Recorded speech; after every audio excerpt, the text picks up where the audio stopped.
Hi అండి. My dear Ravan part 20.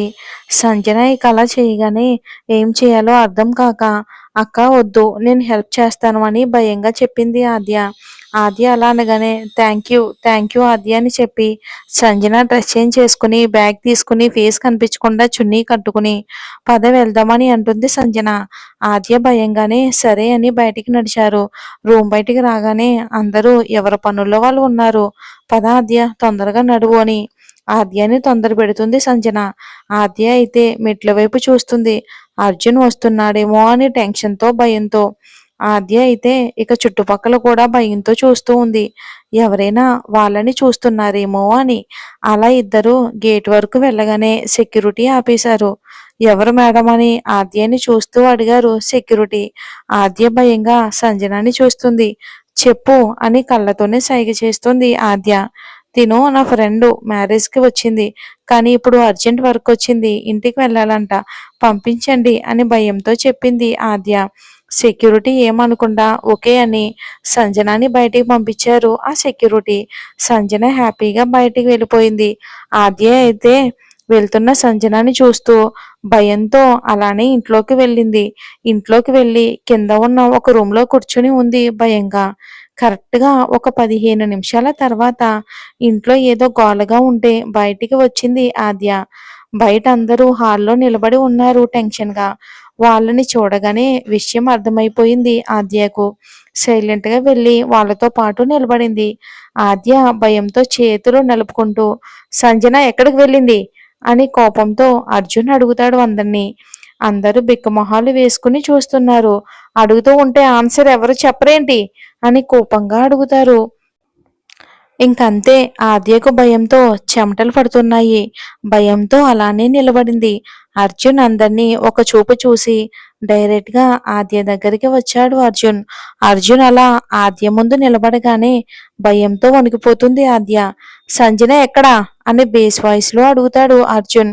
ఇప్పుడు మరి ఆద్య పరిస్థితి ఏంటంటారు? మరి ఏమవుతుందో చూద్దాం రండి. బావా అది అక్క అక్క అని మాటలు తడబడుతూ ఉంటే అక్క నేను చెప్పనా, మీ అక్క ఇంట్లో నుంచి పారిపోవడానికి హెల్ప్ చేసావు కదా అని నార్మల్గా అడుగుతాడు అర్జున్. ఆద్యతో పాటు అక్కడ ఉన్న అందరూ షాక్ అవుతారు. ఏంటి ఆన్సర్ ఇవ్వు అని అడుగుతాడు అర్జున్. ఆద్య ఏం చెప్పకుండా సైలెంట్గా ఉంది. బాయ్స్ అని అరిచాడు అర్జున్ గట్టిగా. అక్కడ ఉన్న సెక్యూరిటీ సంజనను తీసుకుని వచ్చి అందరి ముందు నిలబెట్టి బయటికి వెళ్ళిపోతారు. సంజన తల దించుకుని ఏడుస్తుంది. ఫస్ట్ ఆ ఏడు పాపం అని బేస్ వాయిస్ లో అంటాడు అర్జున్ సంజన ముందుకు వచ్చి. బావా నాకు ఈ పెళ్లి ఇష్టం లేదు, నేను అరుణ్ని పెళ్లి చేసుకోను బావా అని ఏడుస్తూ చెప్తుంది సంజన. సంజన నువ్వంటే కోపంతో నేను ఈ పెళ్లి చేయటం లేదు. నువ్వు నీ చేతులతోనే నువ్వే చేసుకున్నావు అరుణ్తో కలిసి. సో దీన్ని ఎవరూ మార్చలేరు, ఎవ్వరూ ఏమీ చేయలేరు. ఇంకొకటి ఏమిటంటే నీకు కష్టం విలువ అస్సలు తెలీదు. నీకు కష్టం విలువ తెలియాలి అంటే నువ్వు మిడిల్ క్లాస్ బతుకు బ్రతకాలి.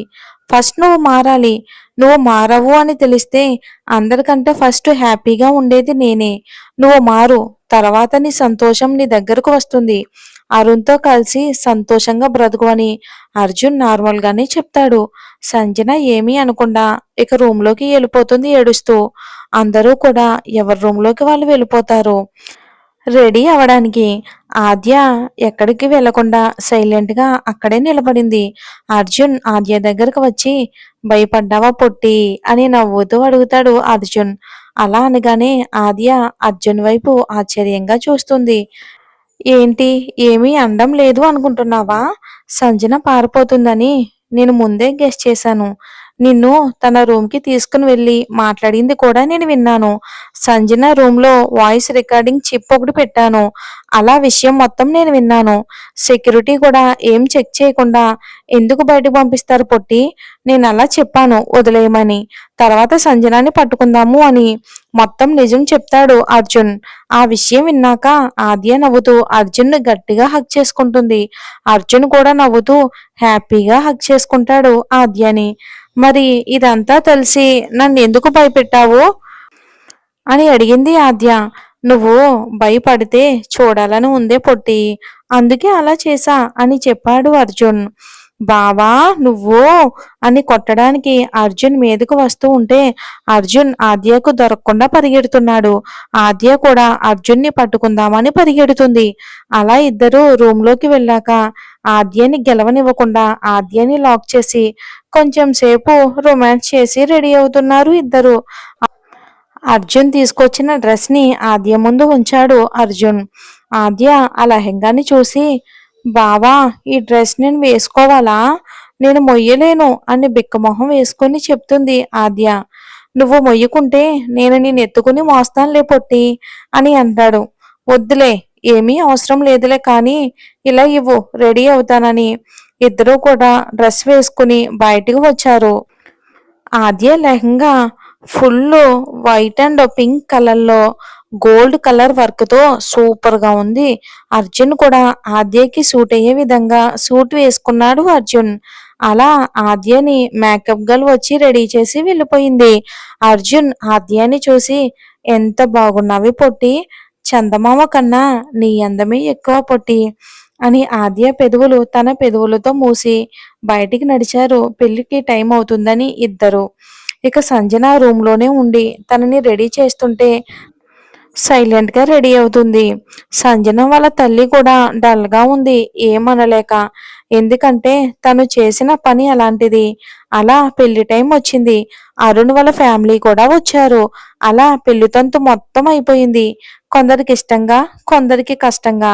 అలా పెళ్లి అయిపోయాక సంజన ఎవరితో మాట్లాడకుండా సైలెంట్ గా వెళ్తూ ఉంటే, హలో సంజన, ఈ ఇంటి నుంచి కేవలం కట్టు బట్టలతో వెళ్ళాలి, నగలతో కాదు అని బేస్ వాయిస్ లో చెప్తాడు అర్జున్. ఆ మాటకు సంజనకి ఏడుపు తన్నుకుని వచ్చి కోపంతో తన మెడలో ఉన్న బంగారం, చేతి బంగారం మొత్తం తీసి తన అమ్మ చేతిలో పెట్టింది సంజన. అన్నీ ఇచ్చేశాక తన మెడలో అరుణ్ కట్టిన తాళి ఒక్కటి మాత్రమే ఉంది. అలా సంజన కారులో కూర్చుంది. అర్జున్ అరుణ్ని పిలుస్తాడు. అరుణ్ సైలెంట్ గా అర్జున్ దగ్గరికి వెళ్ళి చెప్పండి అని అంటాడు భయంగా. 3 డేస్ తర్వాత నా ఆఫీస్కి వచ్చి కనబడు. సంజన చాలా మొండి పిల్ల. తన్ని నువ్వే దారిలో పెట్టాలి. అన్నిటికంటే ముందు నువ్వు సరిగ్గా ఉండు. ఇప్పటి నుంచి నేను నిన్ను ఫోకస్ చేస్తూనే ఉంటాను. జాగ్రత్త అని బేస్ వాయిస్ లో చెప్తాడు అర్జున్. ఓకే సార్, తన్ని దారిలో పెట్టే బాధ్యత నాది. నేను కూడా సరిగ్గా ఉంటాను సార్ అని చెప్పి కారులో వెళ్ళిపోయారు అరుణ్ వాళ్ళ ఫ్యామిలీ. సంజన తల్లి మాత్రం బాధతో ఏడుస్తూ రూమ్లోకి వెళ్ళింది. రూమ్లో ఉండి తనివి తీరా ఏడ్చింది. తన బిడ్డ బతుకు ఇలా అయిపోయింది అని బాధతో ఏడుస్తూ ఉంది. అర్జున్ ఆవిడ రూమ్కి వచ్చాడు. సంజన తల్లి అర్జున్తో మాట్లాడకుండా అటువైపు తిరిగారు. అర్జున్ ఆవిడ పక్కన కూర్చుని, అత్త, ఎందుకు నా మీద కోపం? నేనేం తప్పు చేయలేదత్త సంజన విషయంలోని. తన మొండితనానికి, తను చేసిన తప్పుకు తను ఇప్పుడు ఖచ్చితంగా శిక్ష అనుభవించాల్సిందే. నేనేం చేసినా తన మంచి కోసమే అత్త అని అంటాడు అర్జున్. ఆవిడ ఏం మాట్లాడకుండా సైలెంట్ గా ఉంది. అత్త, సంజనకి డబ్బు విలువ తెలియాలి. తను రోజు తాగి వచ్చేది. తనకు లేని అలవాటంటూ లేకుండా చేసుకుంది. ఎందుకు? మీరు చేసిన గారాబం వల్ల, మీరిచ్చిన డబ్బు వల్ల అని అంటాడు అర్జున్. ఆవిడికి సంజన విషయంలో చేసిన తప్పు అర్థమయ్యింది అర్జున్. కానీ ఇప్పుడు సంజన ఆ చిన్ని ఇంట్లో ఎలా బ్రతకగలుగుతుంది అని ఏడుస్తూ అంటారు ఆవిడ. తను ఇప్పుడు బ్రతకాలి, తప్పదత్తా, తను మారాలి. మారితే తనకు మంచి లైఫ్ వచ్చేస్తుంది, నాది గ్యారెంటీ అని అంటాడు అర్జున్. అలా ఆవిడ బాధను అర్జున్ మాటల్లోనే తీర్చాడు. అలా ఆ రోజు అందరికీ కొంచెం కష్టంగానే గడిచింది. అరుణ్ వాళ్ళ ఫ్యామిలీ మొత్తం తన ఇంటికి బయలుదేరారు. ముందుగా అరుణ్ గురించి తెలుసుకుందాం. ఒక మిడిల్ క్లాస్ అబ్బాయి అరుణ్. అరుణ్ బీటెక్ చేసి వాళ్ళ నాన్న సంపాదిస్తున్న డబ్బుతో జల్సాలు చేస్తున్నాడు. జాబ్ చేయమని వాళ్ళ ఫ్యామిలీ ఎంత చెప్పినా వినకుండా ఇష్టం వచ్చినట్లు తిరిగేవాడు. మరి అలా జరుగుతున్న లైఫ్లో ఇప్పుడు సంజన వచ్చింది. మరి ఇప్పుడు వీరిద్దరూ ఎలా ఉంటారో ఏంటో చూద్దాం. అరుణ్ ఇల్లు చాలా చిన్నది. ఒక హాలు, ఒక కిచెన్, ఒక bedroom. Arun father bank employee. ఇప్పుడు సంజనాని తీసుకుని ఇంటికి వచ్చారు అరుణ్ ఫ్యామిలీ. సంజన ఆ ఇంటిని చూసి షాక్ అయ్యింది. ఎందుకంటే ఆ ఇల్లు తన ఒక బెడ్రూమ్ అంత కూడా లేదు. ఇంకా ఇక్కడ జీవితాంతం ఎలా బ్రతకాలి అని టెన్షన్ వచ్చేసింది తనకి. పద, ఇంకా ఇక్కడే నిలబడ్డావేంటి అని వెటకారంగా అంటాడు అరుణ్. సంజన అరుణ్ని చూసి కోపంతో ఇదంతా నీ వల్లే అని గట్టిగా అరిచి చెప్తుంది. మరి వీళ్ళిద్దరి కాపురం ఉంటదా? ఏం జరుగుతుంది అనేది వచ్చే ఎపిసోడ్లో చూద్దాం. అలాగే ఆద్యకి అర్జున్కి కూడా పెళ్లి చేసేద్దాం మనం తొందరలోనే. Thanks for watching.